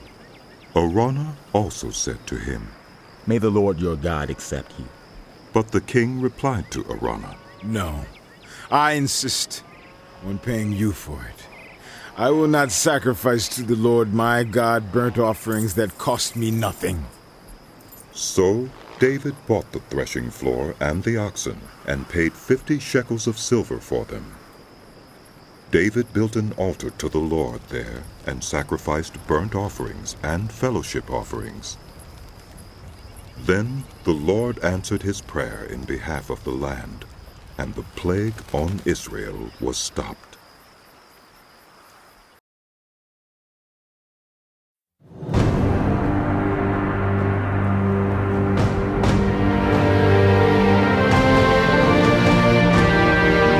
Inspired by